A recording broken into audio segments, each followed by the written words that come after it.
the next property, chemical property of metal is reaction with water. Now we are going to see that how metals they react with water. Now since water can be in the form of liquid also and in the form of steam, so we have two different reactions of metals with water as well as steam. So metals on reaction with water, they give you what? Metal hydroxides, alkalis plus hydrogen gas.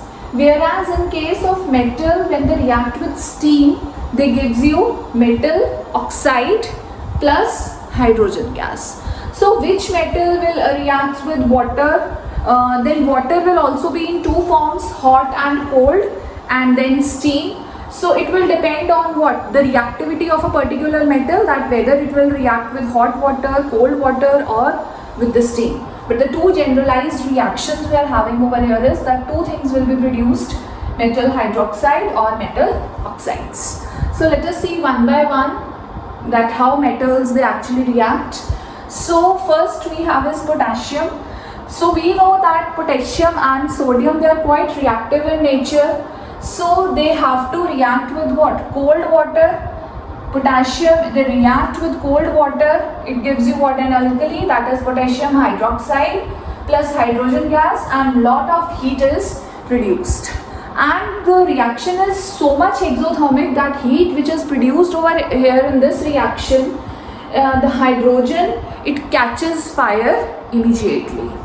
Similarly, in case of sodium also the same reactions happens and sodium also catches fire. So that is why both the elements, that is both the metals, sodium and potassium, they are stored in kerosene because the reactions of sodium and potassium, they are quite vigorous in nature. Next is calcium.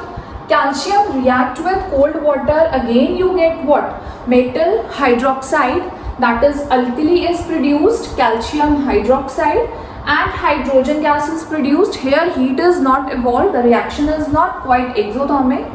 Heat being not produced, the hydrogen will not catch fire, rather the bubbles of hydrogen will be produced, which causes the piece of calcium, it will float on the surface of water.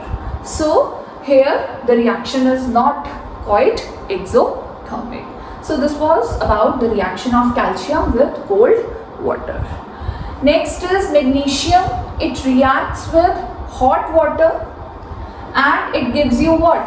Magnesium hydroxide, aqueous form, that is the alkali, and again what? Hydrogen gas will be produced. Magnesium being less reactive will not react with cold water, it will react with what? It will react with hot water.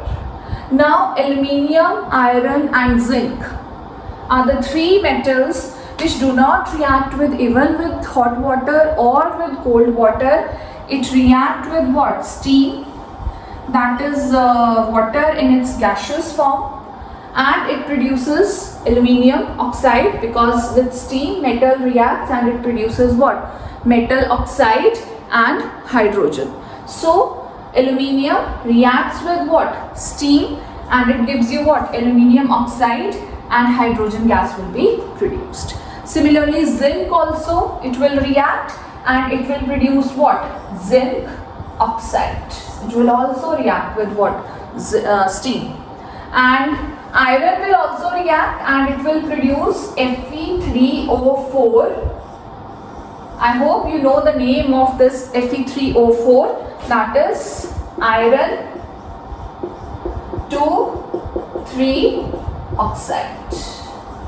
So this is the one compound of iron which is having both the valence states of Fe, that is it is having one ferrous ion and two ferric ions. So that is why it is called 2,3 oxide. So when iron reacts with steam, this oxide is produced, and when zinc reacts with steam, zinc oxide will be produced. So this is how metals they react with water, cold water, hot water and with the steam.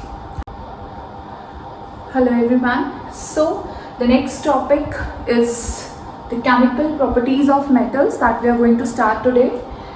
Now the first chemical property we'll see is that how metals they react with oxygen of air, कि जो metals हैं वो oxygen के साथ कैसे react होते हैं.